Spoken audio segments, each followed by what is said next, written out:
آیت نمبر 41 سورۃ الاحزاب پارہ نمبر 22۔ نحمدہ و نصلی علی رسولہ الکریم، اما بعد، اعوذ باللہ من الشیطان الرجیم، بسم اللہ الرحمن الرحیم۔ یا ایہا الذین آمنوا اذکروا اللہ ذکرا کثیرا وسبحوہ بکرۃ واصیلا، صدق اللہ العظیم۔ یہ سورہ مبارکہ میں ایمان والوں کو 5واں خطاب ہے۔ چنانچہ اللہ تبارک و تعالیٰ ارشاد فرماتے ہیں کہ اے ایمان والو، اللہ تبارک و تعالیٰ کو بہت زیادہ یاد کرو، یعنی اللہ کا ذکر کثرت کے ساتھ کرو۔ رب ذوالجلال کے ذکر کے ساتھ تمہاری زبان تر رہنی چاہیے، اور وہ اللہ تبارک و تعالیٰ کو کا ذکر کس کے ساتھ کرنا ہے؟ لا الہ الا اللہ، اللہ اکبر، الحمدللہ، سبحان اللہ، ہر وہ کلمہ جو اللہ تعالیٰ کی تعریف، اللہ کی تقدیس، اللہ کی بڑائی اور باقی اور اللہ کی وحدانیت پہ دلالت کرتا ہے، اس کے ساتھ تم دن رات، سفر و حضر، ہر جگہ جس وقت بھی موقع ملے رب ذوالجلال کو یاد کرو، اللہ کا ذکر کرو۔ اور پھر خاص طور پہ فرمایا کہ صبح و شام اللہ کی پاکی بیان کرو۔ ان دو اوقات کا اس لیے خاص طور پہ تذکرہ کیا کہ اس وقت فرشتے حاضر ہوتے ہیں۔ اس طرح حدیث مبارکہ میں آتا ہے کہ فجر کی نماز کے وقت جو ہے نا وہ فرشتوں کی حاضری ہوتی ہے، رات والے جو ہے نا وہ واپس جا رہے ہوتے ہیں، فجر والے آگے ہوتے ہیں، ڈیوٹی چینج ہو رہی ہوتی ہے۔ اسی طرح عصر کے وقت میں یہی ہوتا ہے۔ تو صبح و شام اس میں ان دو اوقات کا خاص طور پہ تذکرہ کیا کہ اس وقت فرشتے حاضر ہوتے ہیں، اس وقت خوب اللہ تبارک و تعالیٰ کو یاد کرو۔ اور ویسے بھی انہیں فجر کی نماز کے بعد کی تسبیحات اور عصر کی نماز کے بعد کی تسبیحات جو ہے نا وہ ان کا زیادہ اہتمام کرنا چاہیے۔ فجر اور عصر کے بعد نوافل نہیں ہیں، ان کے بعد زیادہ تر تسبیحات، ذکر و اذکار اور اللہ تبارک و تعالیٰ کی یاد ہی ہے۔ اور اسی طرح مفسرین نے یہ لکھا ہے کہ سب بکرۃ و اصیلا سے مراد یعنی دن رات ہر وقت اللہ تبارک و تعالیٰ کو یاد کرو۔ فرمایا نا یا ایھا الذین، اے وہ لوگوں، آمنو جو ایمان لائے، اذکروا اللہ، ذکر کرو اللہ کا، ذکراً کثیرا، بہت زیادہ ذکر کرنا۔ اور اس میں اس کا ایک ترجمہ یہ بھی ہے کہ اللہ کو یاد رکھو، بہت زیادہ یاد رکھنا۔ ایک ہے نا اللہ کا ذکر کرنا، اللہ کو یاد کرنا زبان سے، اور ایک ہے اللہ تعالیٰ کو یاد رکھنا اپنے ہر معاملے میں، ہر معاملے میں اللہ تبارک و تعالیٰ کو یاد رکھنا، یعنی اس بات کو دیکھنا کہ میرے رب ذوالجلال کی رضا کس چیز میں ہے، اللہ کی رضا کو تلاش کرنا۔ وَسَبِّحُوهُ، اور اسی کی پاکیزگی بیان کرو، بُکْرَةً وَأَصِیلًا، صبح اور شام۔ هُوَ الَّذِی، آگے اللہ تبارک و تعالیٰ فرماتے ہیں کہ وہی اللہ تبارک و تعالیٰ کی ذات ہے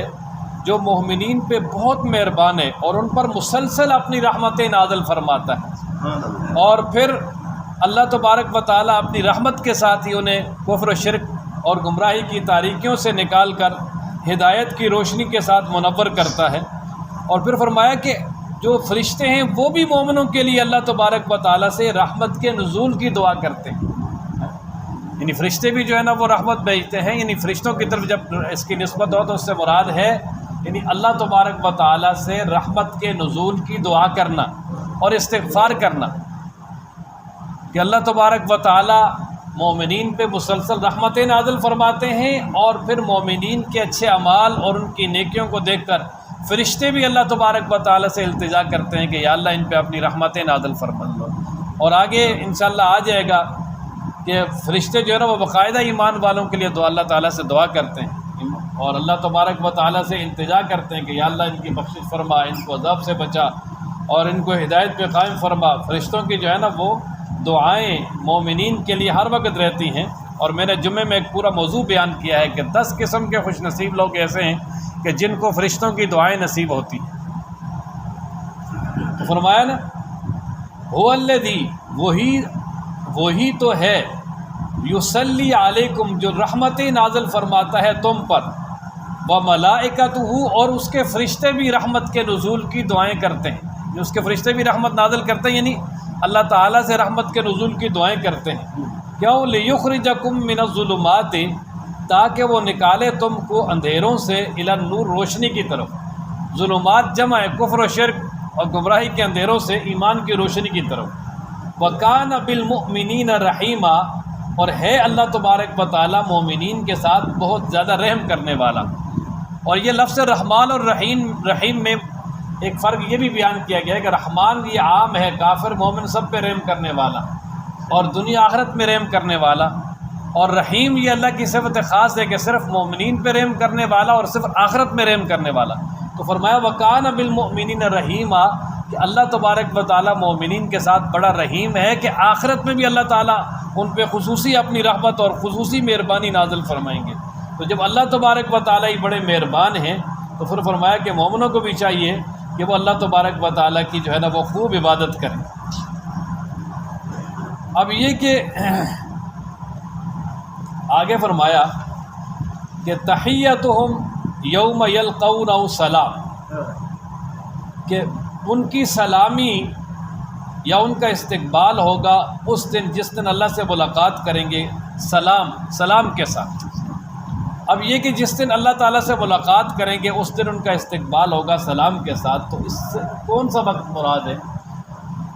تو اس سے 3 وقت مراد ہے جی۔ ایک تو یہ کہ موت کا وقت مراد ہے، کہ جس وقت مومن کی موت آتی ہے تو حضرت عبداللہ ابن مسعود رضی اللہ تعالیٰ عنہ فرماتے ہیں، ان سے روایت ہے کہ جب ملک الموت آتا ہے تو نیک بندے کے پاس روح قبض کرنے کے لیے تو اس کو اللہ کا پیغام پہنچاتا ہے کہ تیرا رب تجھے سلام کہہ رہا ہے۔ ایک تو اللہ تعالیٰ کی طرف سے سلام ہو اس وقت، موت کے وقت فرشتے جو ہے نا وہ اس کو اللہ کا سلام پہنچائیں گے، یا ایتھا النفس المطمئنہ ارجعی الی ربک راضیۃ مرضیہ فادخلی فی عبادی وادخلی جنتی۔ اور دوسرا قیامت والے دن ان پہ سلام ہوگا، اللہ تبارک و تعالیٰ کی طرف سے فرشتے جو ہے نا ان کو سلام کریں گے۔ اور اسی طرح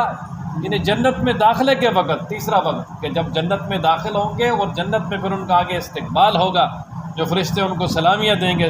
سلام پیش کریں گے اور جہنم سے نجات کی خوشخبری سنائیں گے ان کو۔ اور پھر یہ سلام کی بھی 3 صورتیں ہوں گی، اللہ تعالیٰ خود سلام کریں گے، یہ بھی حدیث مبارکہ میں ہے،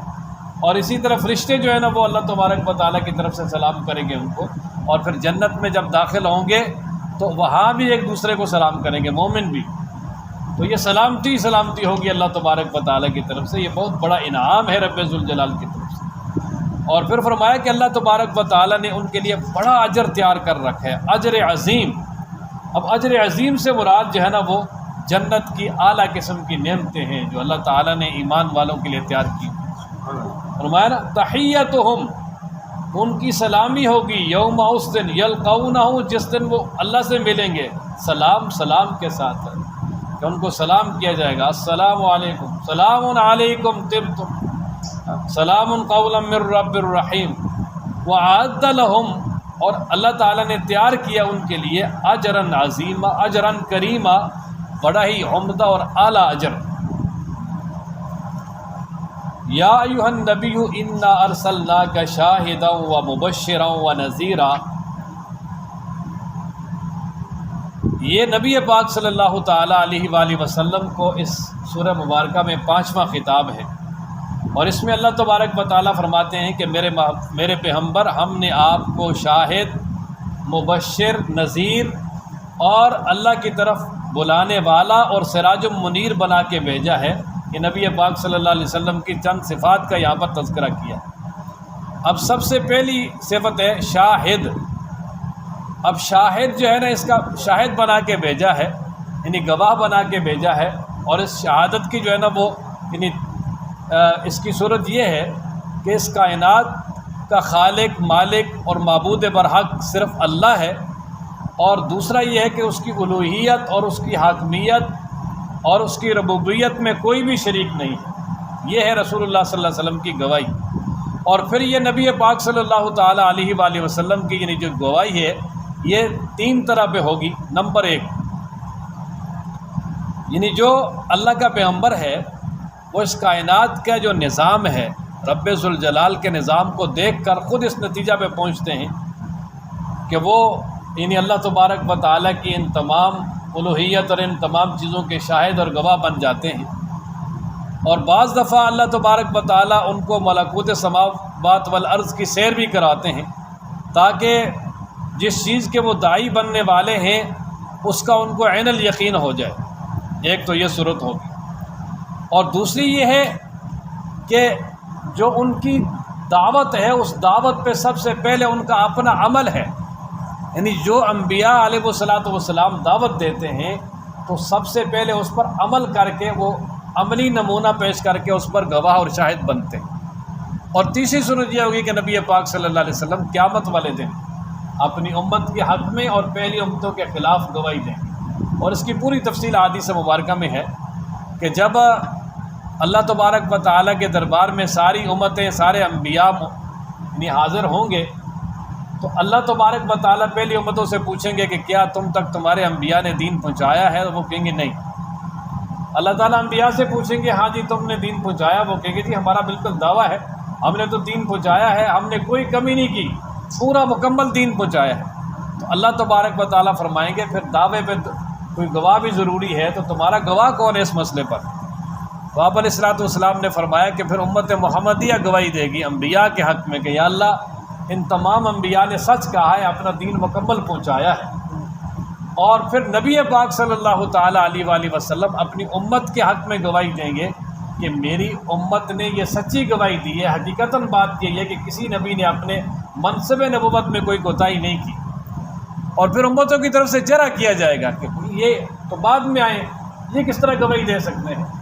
تو اس وقت پھر اللہ تعالیٰ امت محمدیہ سے پوچھیں گے، تو امت محمدیہ کہے کہ یا اللہ اگر آپ کا قرآن، آپ کے پیغمبر سچے تو ہم سچے ہیں، اس لیے کہ ہمیں ان کی طرف سے یہ بات پہنچی ہے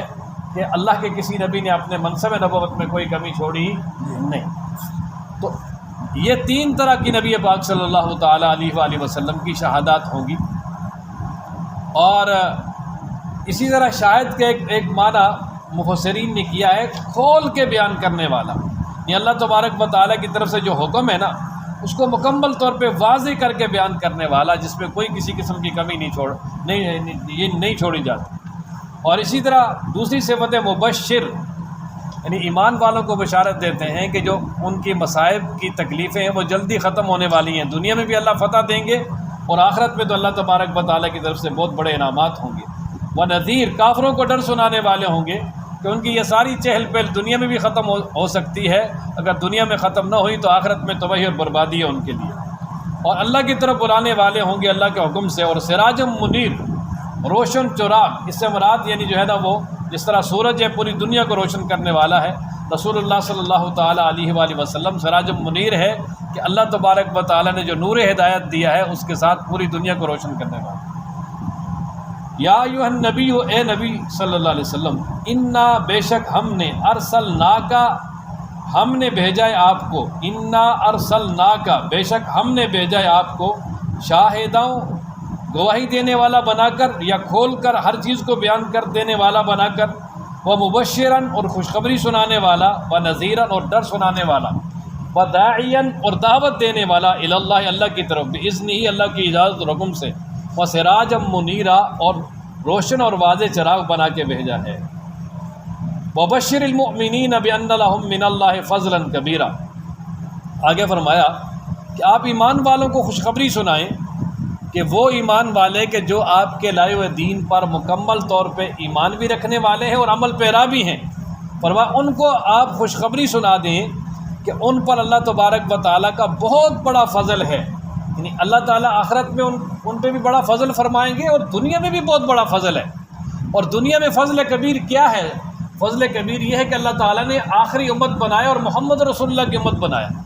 جس طرح محمد رسول اللہ صلی اللہ علیہ وسلم تمام انبیاء سے افضل ہیں، اسی طرح رسول اللہ کی امت تمام امتوں سے کیا جی؟ آپ علیہ السلام نے فرمایا میں تمام انبیاء سے افضل ہوں، وانتم خیر الامم، اور تم تمام امتوں سے کیا ہو؟ اعلیٰ اور افضل ہو۔ تو یہ اللہ تعالیٰ کا بہت بڑا فضل ہے۔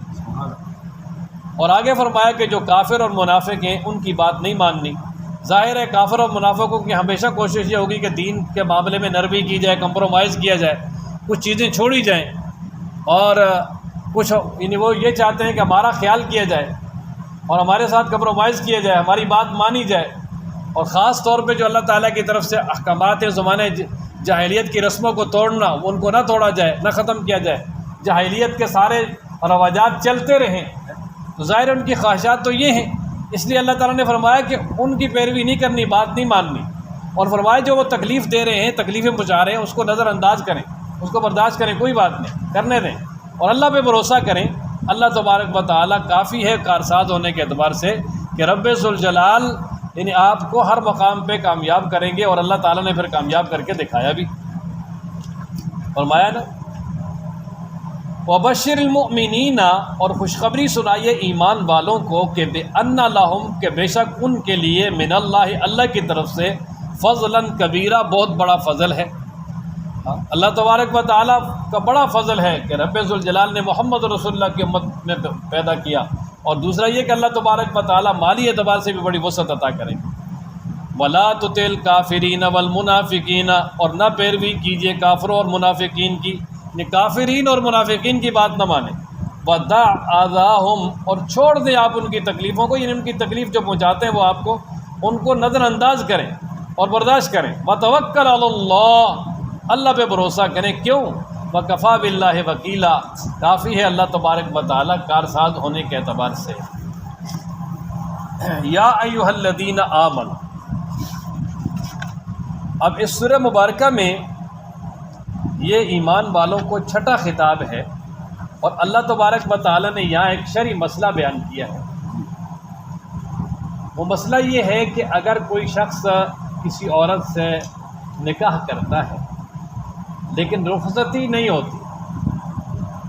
اور ساتھ ہی اس کا حق مہر بھی مقرر نہیں ہوتا، تو اس کے لیے جو ہے نا وہ دو مسئلے یہاں بیان کر دیے۔ پہلا مسئلہ یہ بیان کیا کہ اگر اس کو رخصتی سے پہلے طلاق ہو جائے گی تو اس کی عدت نہیں، عدت اس لیے گزاری جاتی ہے جس کی رخصتی ہو، تاکہ یہ شک شبہ ختم ہو جائے کہ بھئی اس بندے کا بچہ تو نہیں ہے اس کے پیٹ میں۔ اس شک شبے کو ختم کرنے کے لیے اس کی عدت گزاری جاتی ہے، اور وہ چاہے کیسی بھی ہو، چاہے وہ یعنی بوڑھی بھی ہو جائے تو پھر بھی جو ہے نا وہ اس کی عدت اگر ماہواری نہیں ہے تو 3 مہینے ہے۔ دوسرے مقام پر قرآن مجید نے اس کو بیان کیا۔ تو خیر، جس عورت کی رخصتی ہو جائے اس کی تو عدت ہے لازمی، عدت میں نکاح نہیں کر سکتی، اگر نکاح کرے گی تو وہ نکاح ہو ہی گئے۔ لیکن اگر جس کو رخصتی سے پہلے طلاق ہوگی تو پہلا مسئلہ یہ بیان فرمایا یہاں پر کہ اس کی عدت نہیں، اگلے دن طلاق ہو جائے دوسرے دن وہ نکاح کر سکتے آگے کسی اور کے ساتھ۔ اور دوسرا مسئلہ یہ بیان کیا کہ اگر اس کا مہر مقرر نہیں ہے تو پھر اس کے لیے مہر بھی نہیں ہے، حق مہر بھی نہیں ہے، بلکہ اس کو جو ہے نا وہ ایک جوڑا دینا ہے، یعنی کچھ ہدیہ دینا ہے، کوئی سوٹ، اور اسی طرح یعنی ہر آدمی اپنی حیثیت کے مطابق، سورہ بقرہ میں تفصیلاً یہ پیچھے بیان ہو چکا ہے کہ ہر آدمی اپنی حیثیت کے مطابق اسے جو ہے نا وہ اچھے طریقے سے رخصت کرے اور اعزاز و اکرام کے ساتھ رخصت کرے، اسے یعنی جو ہے نا وہ سوٹ اور دیگر جو بھی چیزیں لوازمات وہ دے سکتا ہے اپنی طرف سے دے، اسے بہتر ہے اس کے لیے۔ لیکن اگر اس کے لیے اس کا مہر مقرر ہے تو پھر اس کا آدھا مہر دیا جائے گا، یہ دوسرے مقام پر، ٹھیک ہے نا جی۔ یہاں پر صرف یہی ایک جزئی بیان ہے، اسی لیے میں نے وہ صرف اتنا ہی لیا ہے، باقی جو ہے نا وہ پوری تفصیل سورہ بقرہ میں بھی اور اسی طرح 28ویں پارے میں سورہ طلاق میں بھی ہے۔ فرمایا نا یا ایھا الذین آمنوا، اے وہ لوگوں جو ایمان لائے، اذا نکحتم المؤمنات، کہ جب تم نکاح کر لو مومنہ عورتوں کے ساتھ، ثم طلقتموہن، پھر تم ان کو طلاق دے دو، من قبل ان تمسوہن، اس سے پہلے کہ تم ان کو ہاتھ لگاؤ، ان کو چھوؤ، یعنی ان کو چھونے اور ہاتھ لگانے سے پہلے ہی طلاق دے دو، یعنی ان کے ساتھ خلوت صحیحہ شب باشی نہ ہو اور اس کو اپنے گھر لائے ہی نہیں ہے تو پہلے ہی طلاق دے دی۔ تو فرمایا فما لکم، پس نہیں ہے تمہارے لیے علیہن ان پر من عدت، کوئی عدت تعتدونہا کہ وہ تم پوری کرواؤ، ٹھیک ہے کہ تمہارے لیے ان پر کوئی عدت لازم نہیں ہے کہ تم اس کو پوری کرواؤ کہ بھائی پوری کر کے آگے نکاح کرنا ہے۔ اور فرمایا فمتعوہن، اور ان کو جوڑا دو، نفع دو، وسرحوہن، اور ان کو رخصت کر دو، سراحا جمیلا، اچھے طریقے سے۔ بھائی تمہارے نام کے ساتھ نسبت تو لگی ہے نا، نسبت تو ہو گئی ہے، اس لیے فرمایا کہ ان کو اچھے طریقے سے طلاق دو اور اچھے طریقے سے رخصت کرو۔ اگر مہر مقرر ہے تو آدھا مہر دینا لازمی ہے، اور اگر مہر مقرر نہیں ہے تو پھر جو ہے نا وہ جوڑا دینا ہی کیا ہے جی، اس کو لازمی ہے، اس کو یعنی تاکہ وہ جو ایک اس کے ساتھ نسبت ہوئی ہے وہ بالکل بیکار نہ جائے۔ اللہ تبارک و تعالی ہم سب کو قرآن پڑھنے، سمجھنے، عمل کرنے کی توفیق عطا فرمائے۔